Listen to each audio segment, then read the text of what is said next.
The Metro Division figures to be an absolute battle in 2025-2026. We've got hosts from all over the division to break down this division. This is the Locked On Podcast Network's 2025 NHL season preview. Your team every day. All right, welcome hockey fans, Locked On fans, to a very special Metro Division roundtable discussion here. Like we were just saying, we've got divisions representing several teams from across the Metro. We've got myself, Jon Chik with Locked On New York Rangers. I am joined by my good friends, Zach Martin from Locked On Canes, Dan Holmi from Locked On Caps, and Alex Wiederspiel from Locked On Devils. And definitely looking forward to talking to all you guys about what's going to go on this season in the Metro Division. And wanted to go ahead and start with the good things, the positive stuff, reasons for optimism for all of these teams. So wanted to go ahead and just kind of throw it out there to you guys. What do you think is the biggest reason for optimism, for your team this upcoming season? We can go ahead. Alex is new here. We'll let him kind of hit the ground running with Locked On Devils there. Oh, I appreciate it, John. I think the biggest reason for optimism for the Devils is the depth is much better this year. I think if you look from top to bottom and you look at the way they played last year for Sheldon Keefe, a lot of their numbers, especially the per 60 numbers as a team, like they kind of built on the promise they showed that one year they made the playoffs under Lindy Ruff. They really built on the promise of what they could do defensively. I think most Ranger fans remember how they shut down the Rangers in the back half of that series, ultimately winning it in 7. That's kind of how they looked a lot of last season. And so there are some areas for concern, but if I'm a Devils fan going into the season, I'm awfully optimistic at the start of it, at least. All right, sounds good. And Zach, same question to you, man. Reasons for optimism for the Canes, who have been knocking on the door, and this could be the year that they kick it down. What do you got for us? Yeah, of course. I think when you look at the Carolina Hurricanes, you get your top 6, kind of scoring winger that you really need in Nikolaj Ehlers. That is a help. And then you look at the defense, you go younger and faster with now you got Alexander Nikishin in his first full season, see how that goes. And you also got Keandre Miller as well, that a lot of people think could have a potential Brady Shea 2.0 run that he saw when he went over from the Rangers to the Carolina Hurricanes. And now if you run in the tandem back of Anderson and Kochetkov, and if everyone stays healthy there, you could be in a good spot. So for the Carolina Hurricanes, they got younger, they got faster on the blue line, and they added some top 6 help to their scoring. And you're just looking at a team that, as of right now, looks like one of the favorites to win the Metro Division this season. Absolutely. And Dan, speaking of winning the Metro Division, that's something that you know all about from this past year. The Capitals surprising, at least some of us, I think, with, finishing on top of the Metro this past season. But what are you thinking this year? Reasons for optimism, and can they repeat as division champions? I think they can, and reasons to be optimistic. Well, let's take a look at it. Alex Ovechkin, who we know caught and passed Gretzky, was a big part in the Capitals' success last season, is entering into what could be his final season under contract. And then the Capitals are doing something different this year than we haven't seen them do in a long time, and that's leaning into the youth. I expect players like Ryan Leonard, who had back-to-back 30-goal seasons for Boston College, to help elevate this team. And you have other young talent that's vying for jobs. I'm talking Andrew Crystal, who absolutely torched it for Spokane. And, you just take a look at the players. There weren't a lot of players added. I'm going to be honest with you. They added Justin Sordiff. They added Declan Chisholm. So I guess what I would do is I would concentrate more on the great extensions that were made. You saw that in the form of Jacob Chikrin getting an extension. You saw that with other key players on the team that are going to be a part of the secret sauce of this team. But all things considered, I expect the Capitals to at least maintain or take a step forward. Again, a lot of this is going to ride on the youth of this team. It'll be interesting to see how it all shakes out. Absolutely. And as for the Rangers, I think reasons for optimism, it's very easy to forget this. And granted, the team has changed quite a bit in the time between 2 seasons ago and now, but this team is just 2 years removed from winning the President's Trophy and being in the Eastern Conference Final and being 2 wins away from the Stanley Cup Final. And, a lot of the more important pieces from that team are still here. And then this offseason, and we'll get into this a little bit more when we talk about the big additions to all these teams, but you add Vladislav Gavrikov, one of the more coveted defensemen on the market. And I just get the feeling we're kind of in a situation where, as a Ranger fan, the truth kind of lies between the two extremes. Maybe they weren't quite as good as they were 2 years ago, but I don't think they were as bad as they were last year. And even in a season last year where everybody had a down season, everybody took a step back, and the vibes were pretty much off from opening night until the end of that sad, sorry season last year, they still ended up, in playoff contention. They were still at least in the mix. So I think, they're in a better spot. JT Miller's been named the captain now. I think that gives them kind of a new direction. And Mike Sullivan coming in. I think he's obviously a proven winner, and they're trying to catch lightning in a bottle the same way that the Penguins did with Sullivan when he first took the helm there. So certainly reasons for optimism in Rangerland as well. And we want to go ahead and move things forward. I'm going to share on screen, those of you watching on YouTube, a graphic that has the over and under for all four of these teams as far as their point totals for this upcoming season. And as you can see, if you're on audio, we'll talk you through it. The Hurricanes are set at over under 106.5 points this season. This is, of course, courtesy of FanDuel. And the Devils are at 100.5. The Rangers are at 95.5. The Capitals, too, are at 95.5. So what we can do now, we can go in the same order. We'll start with Alex from Locked On Devils.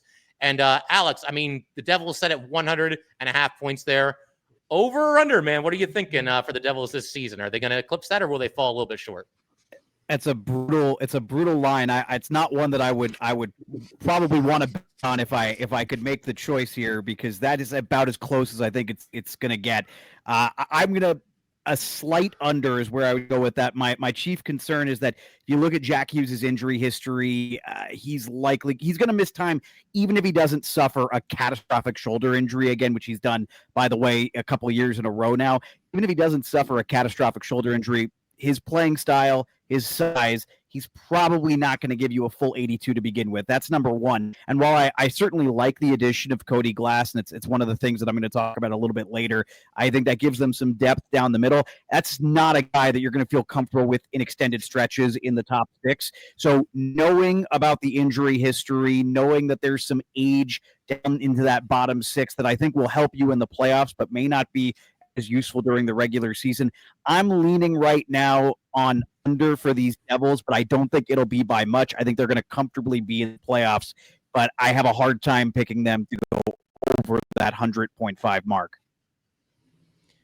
Gotcha. And we'll take one more look here. We got to refresh everybody's memories. So we'll move along to Zach. And Zach, that's a big total for the Hurricanes, 106.5, currently favored to win the division, at least for FanDuel here. But, they have a heck of a team. So what do you think over or under this year for the Canes, 106.5? Yeah, I kind of think it might be the over, honestly, because you look at the team last year, they did finish with 99 points. And, of course, if they rested a lot of guys for the last 9 games of the regular season. So if you win a couple more games there, you're over 100 points once again. So getting over 100 at least is definitely in the cards for the Hurricanes. I would say you're probably looking at maybe 109. It's probably maybe 110 could be the ceiling for this team. But if you're talking about 106.5, I can at least see them hitting 107 at the minimum and can be closer to 110. So I think with the fact of where the Hurricanes are at right now and just how deep this team is on the forwards and on the blue line, as long as they said, as everyone stays healthy and kind of just do what you can, and you see some guys take next steps in their careers this year. You look at Logan Stejkov and Jackson Blake; those guys are coming into their, different aspects of their seasons with the Canes. I hope Andrei Svechnikov carries his momentum from the playoffs over into the regular season. Of course, with the addition of Ehlers, along with putting him with Aho and Jarvis on the first line and on the first power play, I could see this team really taking off and putting themselves in a good spot to hit that over of 106.5 and maybe fight for a number 1 seed in the East and maybe even fighting for a President's Trophy if everything falls into place for them. So I see this team, hitting the over. Sounds good. And Dan, your Capitals, my Rangers, both at 95.5 points for this upcoming season. What are you thinking? Do the Capitals eclipse that number, or do they fall short? I'm going to take the over on that one. Last season, the Capitals finished with 111 points. Now, listen, I don't think that they will finish with that many points. But there were no major subtractions to this team that some people always talk about. Can the Capitals duplicate the success that they had last year? If you kind of want to widen the lens, take a 30,000-foot view of this team 2 seasons ago, they were the last team to qualify. Last season, they were the first. So I'm not going to write the team off. My projection for them is 103 points. Sounds good. And as for the Rangers, I'm also going to take the over. We've got a group of optimists here, everybody going over. 95.5 points for the Rangers feels doable. Something that's working in their favor right now that I think could certainly come into play is this is a team that always seems to respond well when it gets a new head coach. And granted, again, the roster has changed at least a little bit, like every roster in the NHL has over the past couple of years.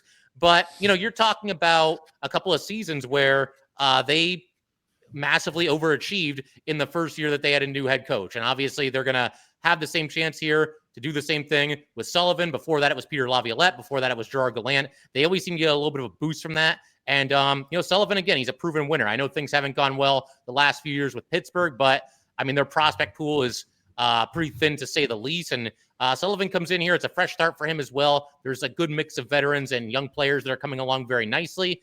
And I'm going to go with the over. I got to be optimistic at this point in the season, and we'll see what happens. I don't know if all 4 of these teams are going to be over when it's all said and done, but we'll see how it all shakes out for sure. But we're going to keep everything rolling. In just a second, we're going to shift our attention to key offseason additions for each team. We touched on that a little bit in this first section here, but we'll do a little bit of a deeper dive in the next segment. All right, we just want to take a minute to let everybody know that today's very special Roundtable edition is brought to you by Monarch Money. Most people cannot name all their financial accounts or even what they're worth, whether it's 401ks, properties, or investments. And when you don't have the full picture, you can end up leaving money on the table. That's why there is Monarch Money. It is an all-in-one personal finance tool that brings your entire financial life together in one clean, easy-to-use interface on your laptop or on your phone. Monarch is built for people with busy lives. If you've put off organizing your finances, Monarch is for you. Monarch does the heavy lifting for you. You can link all your accounts in minutes, see clear data visuals, get smart categorization of your spending, and finally feel in control of your money without ever touching a spreadsheet. Don't let financial opportunity slip through the cracks. Use code LOCKEDONNHL at monarchmoney.com in your browser for half off of your first year. That's 50% off your first year at monarchmoney.com with code LOCKEDONNHL.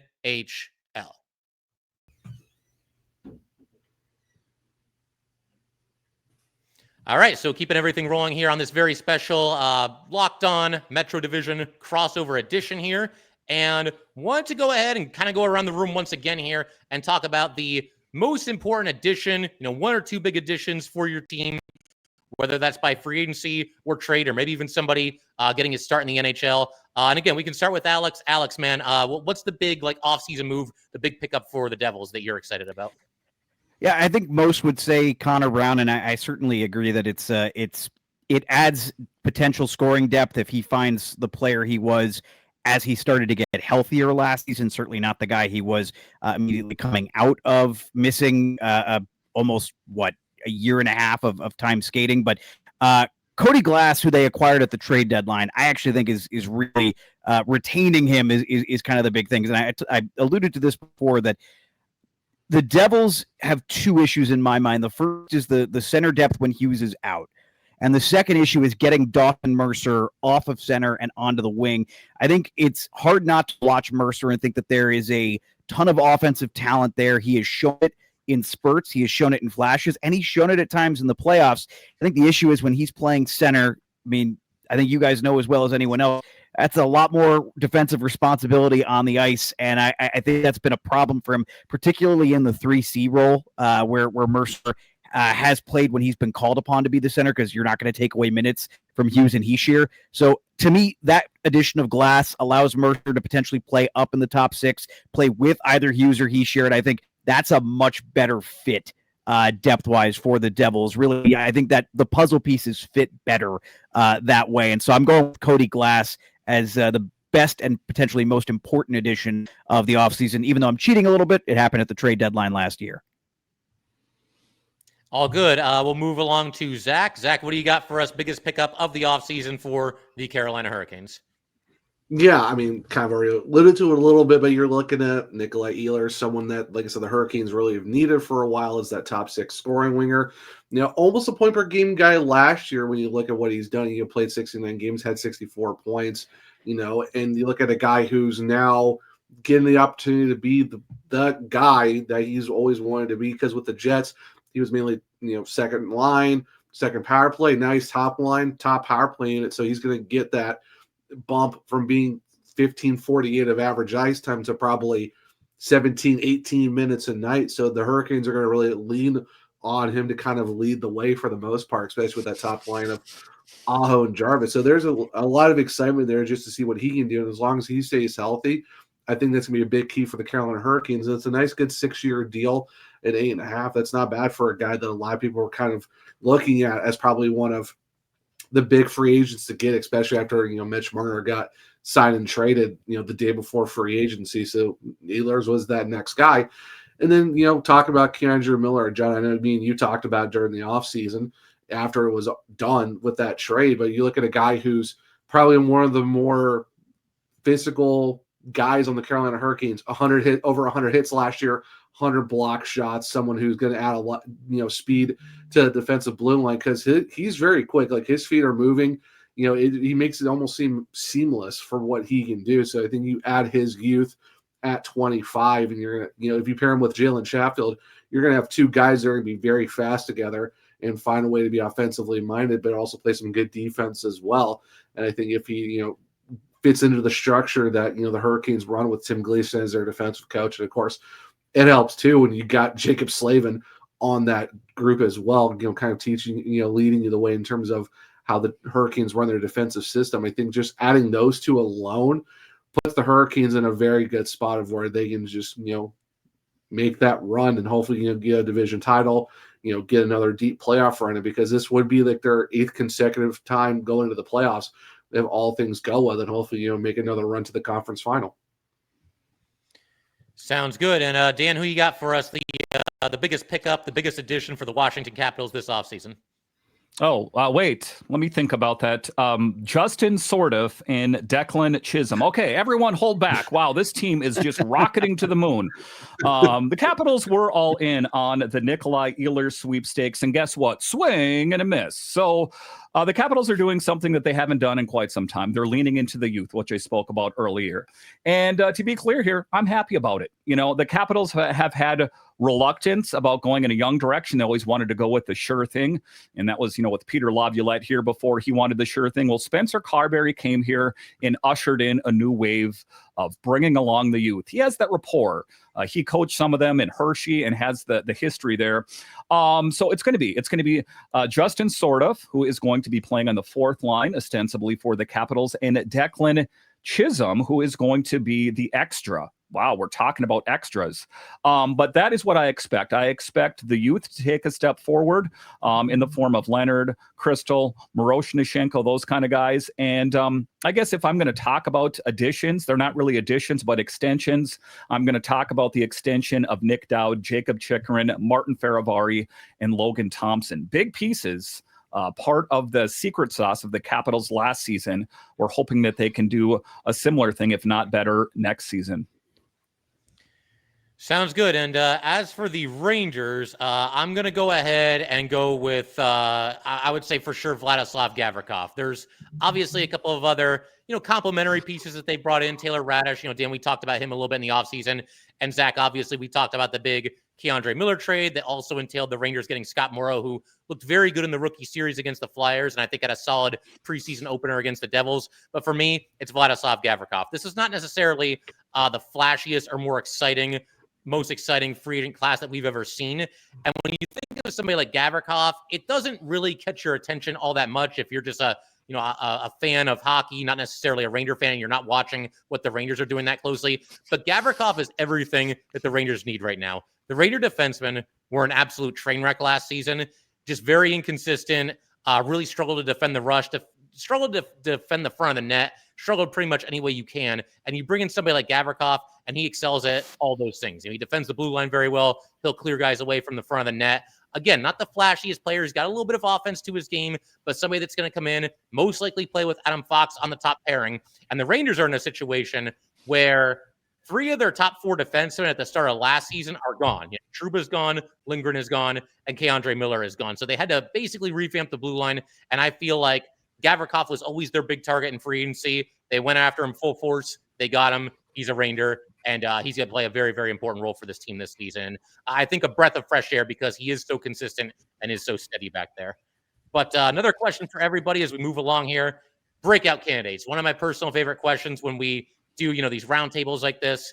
And again, we'll start with Alex. Who's somebody maybe a little bit under the radar for the Devils that you think has a chance to, really get to the next level, really break out this upcoming season?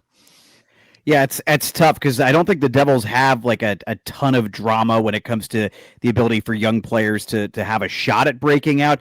If you want to go, I think by the chalk, it's going to be either Simone Nemec or Seamus Casey. And right now, it looks like there's going to be room for both of them on the Devils blue line with the injury news to Jonathan Kovacevic to start the season. So there's going to be room for both of them. Seamus Casey put up some actually pretty decent numbers in limited action, particularly when you look at some of the more advanced metrics that you get from like Natural Stat Trick.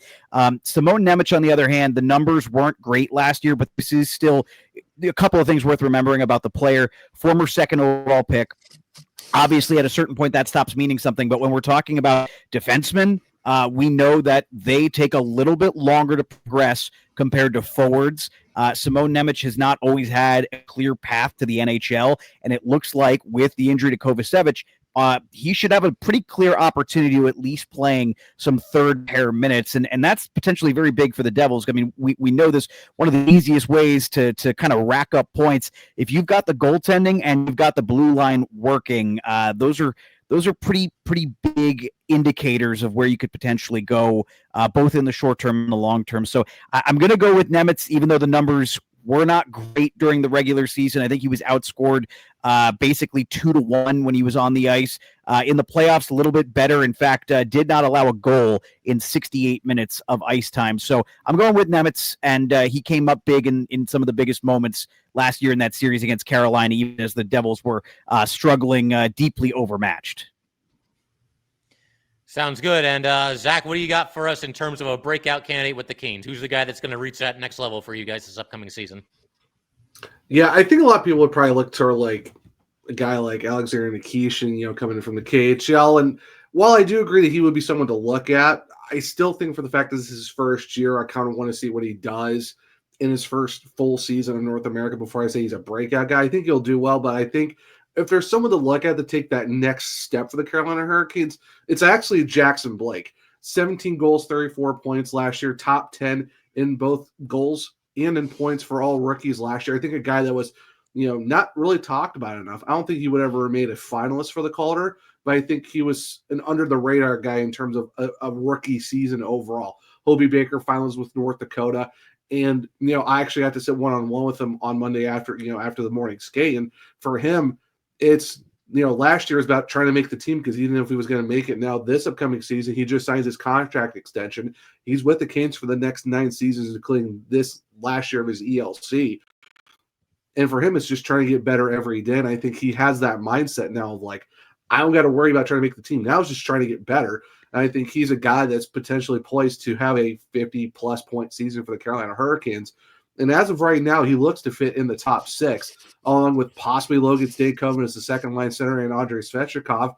And if they don't, put Stankoven in there, and if Blake stays in the top 6 with Svech on the other side, I think the Hurricanes are in a good spot. And I think for Jackson Blake, this could be a potential 50-plus point season for him, which would be great after, going through, his first pro season after playing in college. And I think he knows what to expect and knows what to do next. And now he has that sense of, I don't really got to worry about, making the team. I have my spot. Now it's just taking it to the next level. And I think Jackson Blake is someone to keep an eye on for the Hurricanes this season.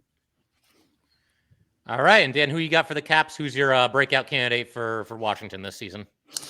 I'm going to go ahead and say I think it's going to be Connor McMichael. Now, this guy's been in the league for a while, but he took a huge step forward for the Capitals this last season. 26 goals, 31 assists. The season before, 18 goals and 15 assists, and then much less in the seasons before that. And why it could be a huge season for him is that he is going to get the first kick at the can, if you will, at that third line center position. The third line generally was the biggest weakness for the Capitals, but more specifically, the third line center position.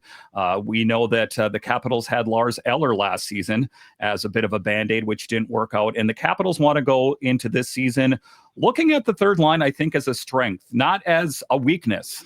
That if you take a look at the Caps' first, second, and fourth line, it's pretty much all killer and no filler. They want to get rid of that on the third line, where they have a truly dynamic third line that can pull its own weight, just like the other line. So look for Connor McMichael to get the first look at that third line center position. But if not, he can continue to knock it out of the park at the second line left wing position. Sounds good. And for the Rangers, I'll give a quick honorable mention to Brett Berard, a former fifth-round pick and somebody who I think is going to fit in very nicely in Mike Sullivan's system. He may not necessarily make the Rangers out of training camp. He might start in the AHL, but I think if and when he's on the Ranger roster, he's going to be a solid player. Plays a physical, straight-line style of game that the Rangers are trying to get to. But my pick is going to be Will Cooley. And in a way, you could make the argument that he somewhat already broke out this past season with 20 goals and 25 assists while playing almost exclusively in a bottom six role. But now coming into this season, Mike Sullivan has been raving about him.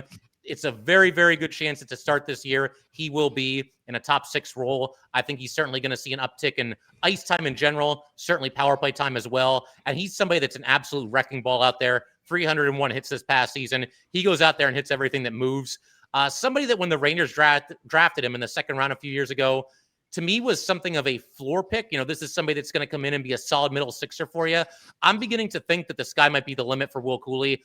I think if the Rangers eventually lock him up long-term, he's somebody that will eventually wear a letter for this team as well. He's everything that you want in a young player.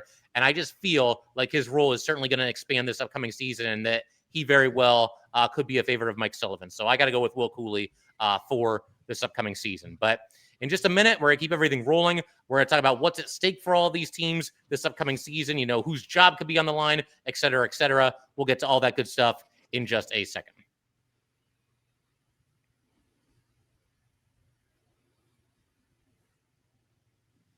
All right, so we're sort of now going to look at, I'm going to say, worst case scenarios for these teams. You know, what's at stake this season?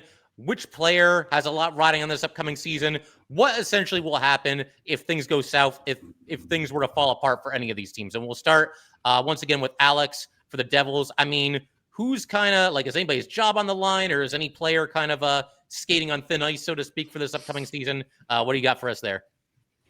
You know, it's a good question. It's a tough question with the Devils because I part of the challenge is let's take a player like Dougie Hamilton, for example, who's making $9 million against the cap. Like, I think Dougie Hamilton's a really good player and he's been really good. I think when you look at the likely scenario that there's going to be a Luke Hughes contract at some point before the season starts, we talked about Nemec and Casey already. There's a squeeze coming on the Devils blue line, and they've locked up some of those kind of mid-tier and depth pieces as well to longer-term contracts. So I do think with Dougie Hamilton's full no movement clause dropping now to a 10-team no trade starting this season, so actually went into effect in July, I do think that there's a little bit of pressure on him to prove that he is worth that full $9 million. The other guy, I think you have to talk a little bit about Tom Fitzgerald, and I think there have been a couple of moments for the general manager of the Devils that have not played super well for him. I was surprised that the Devils didn't go harder at the trade line last year to try and find an adequate replacement for Jack Hughes.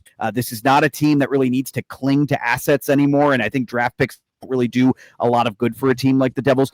The other element of that, a couple of years ago, he really didn't do much to address the goaltender position as the season was kind of falling apart around them in the final year of Lindy Ruff. So I do think there have been some black marks that have risen against Fitzgerald, and if they go another year where it's one and done in the playoffs, that will also tie into his head coaching decision of hiring Sheldon Keefe, a guy who has very limited success in terms of actually winning playoff series. So I don't think that the seat is hot but I would say maybe someone just turned the burner on a little bit on a low level. So we could see some stuff as the season develops, and particularly if the Devils can't get out of the first round, I would have some concerns about Fitzgerald, and maybe not Keefe, but Fitzgerald, I think you could ask some questions about. Sounds good. And Zach, if things were to go south for the Canes and they were to fall short of expectations, what happens then? What's kind of on the line this season for the Carolina Hurricanes? Yeah, I think for the Carolina Hurricanes, I don't really see anyone really on the hot seat for the team. I mean, you have Eric Tulsky going to his second season as the Hurricanes GM, and from what you've seen, he's found some ways to make contracts work, with some deferral payments to Slavin and Jarvis and even Jackson Blake, and signed Logan Stankoven to a very great deal even for Blake as well. And I don't think the Hurricanes would ever move on from a guy who as so far has made some swings and try to make this team better, every month, and that he's been in the role so far. And like I said, it's his second year as a GM. I don't think the Hurricanes will move on that fast if somehow everything just kind of went sideways on him. And the same thing for Rod Brind'Amour. Like, Rod Brind'Amour's taken this team to 7 consecutive playoff appearances, their longest stretch of doing so, because before he took over, they made the playoffs 5 times before he took over in 2018, or in the year expanding back to 1997. So that really says something. So even if it goes sideways, no one's really losing their job. It's just one of those weird things that, it's unforeseen circumstances that, maybe just didn't work out for the Hurricanes if they fell apart. Sounds good. And Dan, who you got for us? Like, if things were to go south and it just isn't the Capitals season, what are the consequences there for the franchise at that point?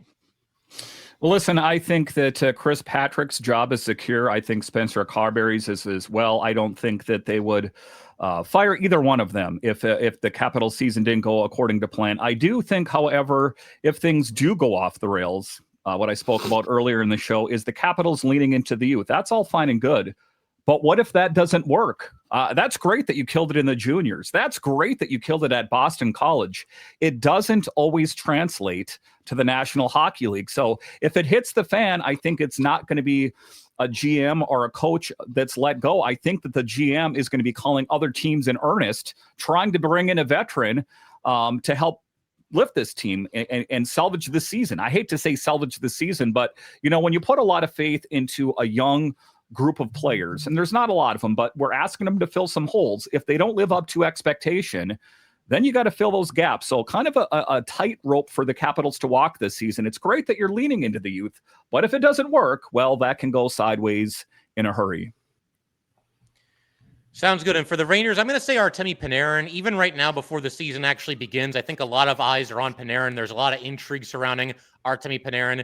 And the reason for that is very simple. He is now somehow, some way, in the final year of the 7-year contract that he signed in free agency 6 years ago. So it could really go one of about a million different ways. I think that how the Rangers play this season is obviously going to influence it at least a little bit. Panarin does have the full no-move clause, but a question that's been raised, if the Rangers are struggling again this season and everything's falling apart and we get to the trade deadline, at that point, would Panarin be willing to waive the no-move clause? And at that point, I think if you're the Rangers, you would have to make that move because, without knowing exactly who's going to be available at the deadline, he's certainly going to be one of the bigger fish in the pond, so to speak.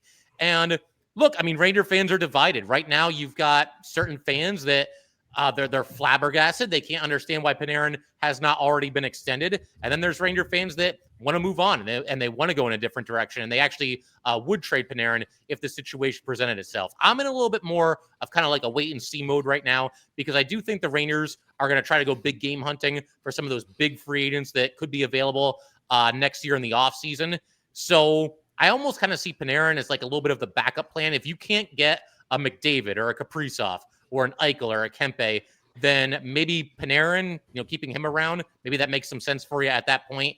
But it's a really fascinating storyline to watch because I think it certainly could go one of about a million different ways for Artemi Panarin as far as, the future, what the future holds for Panarin with the New York Rangers. But I figure we can pretty much call it there, guys. This is a pleasure as always. Always good talking hockey with all of you. And Alex, obviously, welcome to the team here. It's great to see you representing the Devils here on Locked On New Jersey Devils. And it's going to be a lot of fun. The Metro is always a dogfight, and I don't think anything is going to be any different for this upcoming season. So anybody want to add anything before we call it here?